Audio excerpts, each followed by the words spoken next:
This is Unrendered on IKTV. My name is Tony Regisford, and I'm chatting with Mrs. Anicia Batiste, former senator for the New Democratic Party in the House of Parliament. She's here today as the leader of the Democratic Republican Party. Anicia, quickly, we want to get on to talk about you and your ideas and how you're going to move this country forward, etc. So quickly, let's just continue this analysis. Okay. Why you think there's a perpetuation of a dynasty? And I'm going to go straight to the point. Camilo Gonsalves is back, and okay, he's probably going to enter the political fray. I am arguing that, and you yourself identified, that people are put into to offices of power or governance by the ballot. It's not a thing where Gonsalves is going to appoint him to be prime minister or appoint. Of course, he can make him a senator and make him a minister. I understand that. But he cannot be elected unless he's elected. Mm-hmm.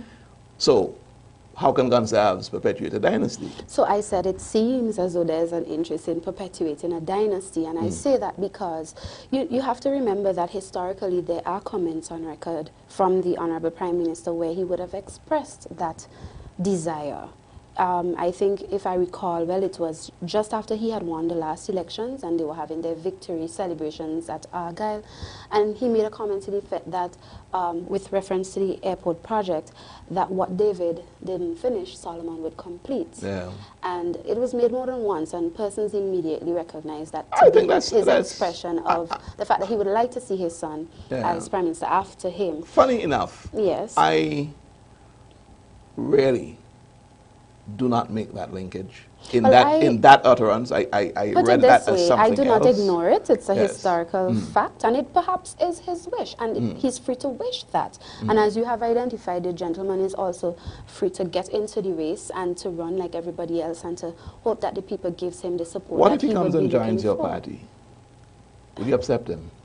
Hypothetical question. I don't think Camilo would come to join my party. I know, but give me a hypothetical answer. What if? Well, if we get there, we'll cross it, that bridge. Because, I mean, I really want us to look at this whole idea of cross-fertilization. What if Maya Eustace decides that so it's all she wants to come and obviously we would only be able to deal with it when if it happens. But the point is, if this is what you're asking, the DRP is not against anybody wanting to join the party, regardless of who you were or are, okay? Once you share the same ideals as we do and you feel that you can contribute towards perpetuating our ideals and the kind of governance we hope to bring for St. Vincent and the Grenadines, you are welcome. We put no limitations in that regard. Okay, quickly, the analysis on the kind of gentler New Democratic Party, because that's where we left the second segment. Yeah, I really believe that this lack of care and concern for their own people and the reflection of a poverty in terms of running your own affairs properly is a really negative reflection on their potential to run government. And I think one has to look at that to determine whether you want to call it, whether it means that they are kind and gentle or not. I think you have to look at the behavior and look at those policies in terms of behavior to really determine. I mean, if you're saying that, if you're asking me if I think that behavior showed kind and gentle, the answer is really no. Okay? But that is just really reflecting on the policy, practice, behavior of the party and its leadership.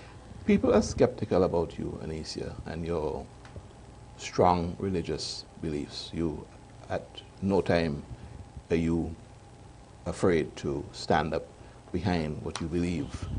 And people think that you're going to be dogmatic about it, you're going to stuff it down people's throats, and you're going to be intolerant of people who don't share your religious views.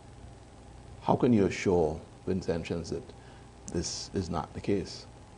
Well, first of all, I want to make it clear that it is not everybody that feels that way. I interact with people all the time of different religious persuasions. But I've heard enough people say it, so. It's not everybody that feels that way, and that idea was first perpetuated by my political enemies.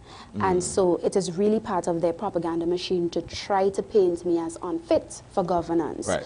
The second thing is, what really are the religious views that they are claiming make me unfit? Because oftentimes when people say things, if you don't ask, you realize when you do ask that they don't even know what your religious views are.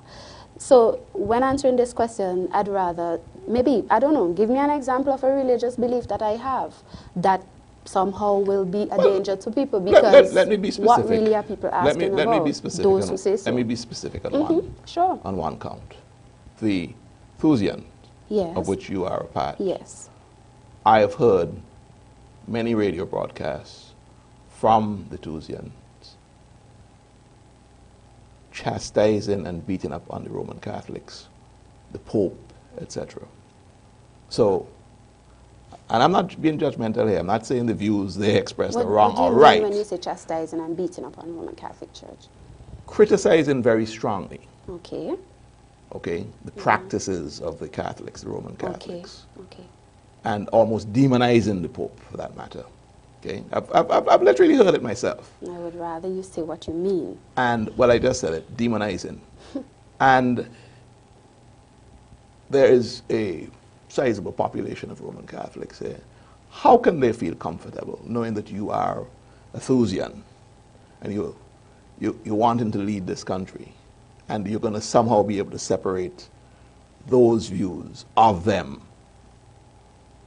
from your political views? It would be important for you to really perhaps recall, since you say you've heard many, one example of something that was said that you're calling demonizing the Roman Catholic Church and the Pope. I heard you say criticizing very strongly, and that I could take, because we have been, as have Seventh-day Adventists, as have Rastafarians, as have evangelicals, been critical of certain teachings of, let's say, for example, the Roman Catholic Church or other religious bodies or non-religious bodies. And to be critical of a teaching, okay, it doesn't necessarily mean demonizing. You don't agree with it doesn't mean that you are demonizing. I am saying that the views expressed are so strong, and for matter of fact, they are so topical within what your discourse is. It's almost as if the Thusians are setting out to prove a point or to disprove what is I think felt too by the Roman Catholics. Too much is read into that whole exercise, which really does not reflect the facts. The facts of the matter are, if you read the scriptures and if you do certain historical and religious studies, you would see why certain religious groups disagree with certain teachings. And it happens here all the time. Other religious groups have crusades, and they're very critical of certain teachings of other groups, namely, for example, the Seventh-day Adventist Church. And they call people out of certain religions and say, well, come and keep Sabbath Saturday and not Sunday. That's not demonizing, but they do it all the time in their crusades, in their programs, etc., in their television programs, etc. The fact of the matter is this, however. The Thusia Seventh-day Adventist Church is not the Democratic Republican Party. And the Democratic Republican Party is not the Thusia Seventh-day Adventist Church. How are you going to separate the Democratic, you are the just leader. like this, just like this. The same way nobody asks Honorable Ralph Gonzalez, how does he separate his Catholicism, which he holds very dear?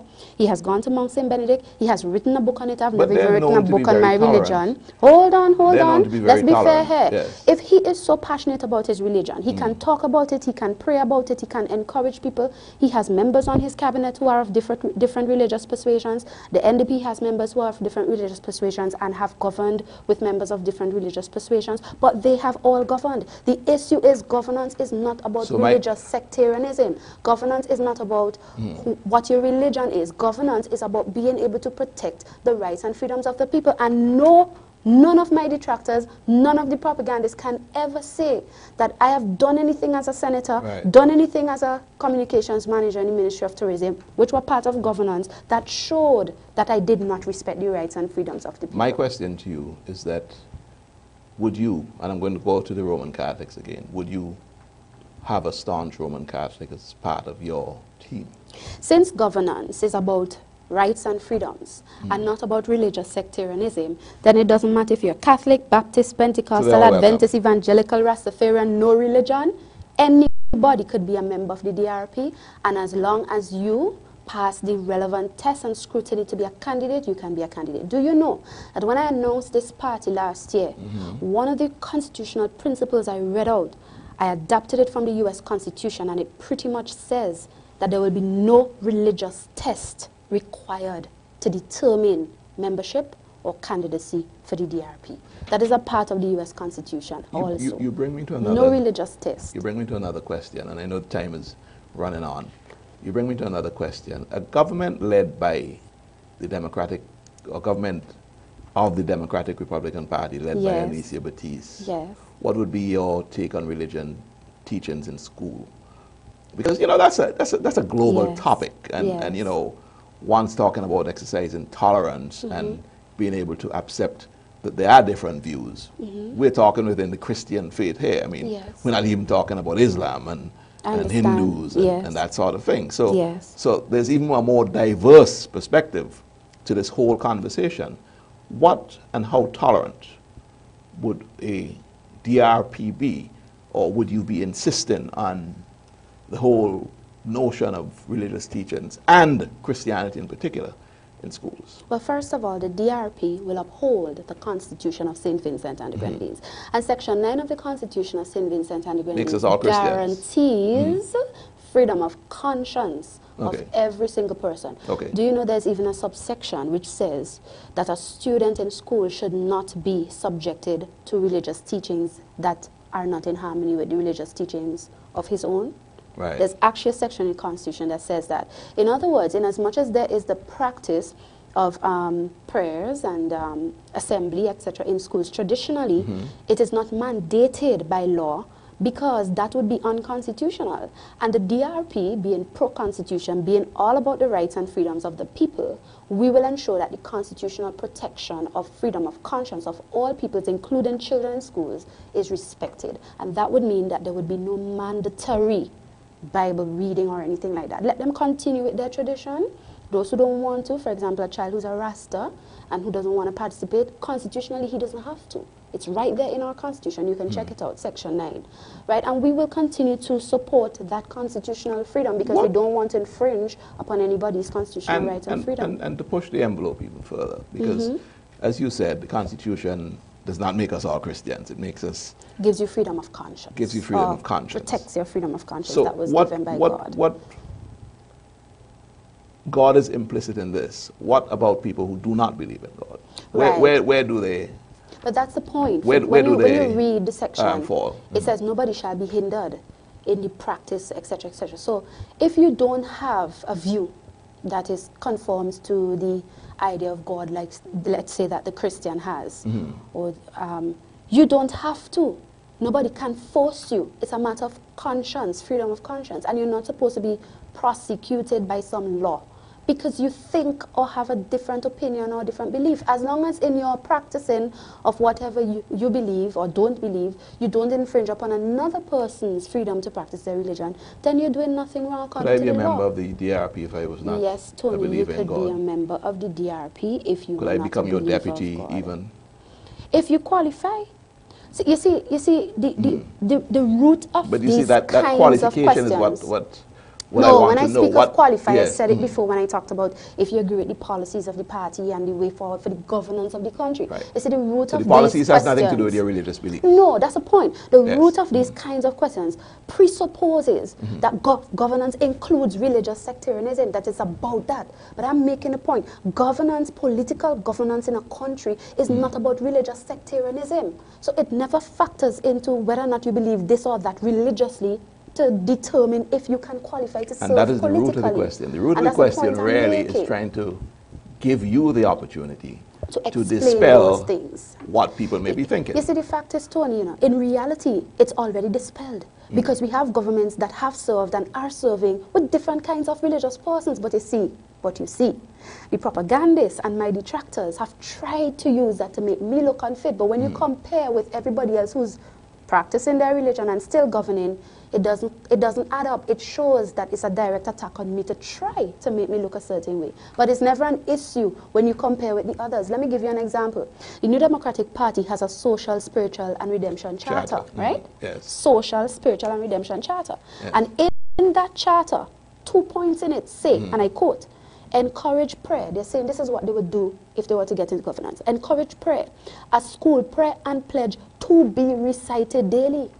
Prayer to be encouraged in public offices. And the second one is invigorate Sunday school. Support a fund for Sunday or Sabbath school teaching and teachers. Now, I've never heard anybody raise the issue that, oh, look, the NDP seems as if they're going to mandate prayer in schools. Well, maybe we should be wary of them. As much as you brought that up, that is something that I suppose you disagree with. My point is, and I'm not even so much dealing with the issue of the content, but my point is, here the party is saying they will encourage this. I hear you. And they say, we will cause a school prayer and pledge to be recited daily. But I've never heard anybody ask them if they think their position on causing a prayer to be recited daily, which they have in their charter, which they tried to get into the parliament already, bringing a private member's bill, which they're saying they will implement if they get into governance. I've never heard any of their opponents question whether or not they're fit for governance because they have these spiritual values. I'm going to ask you the question. So it's unfair.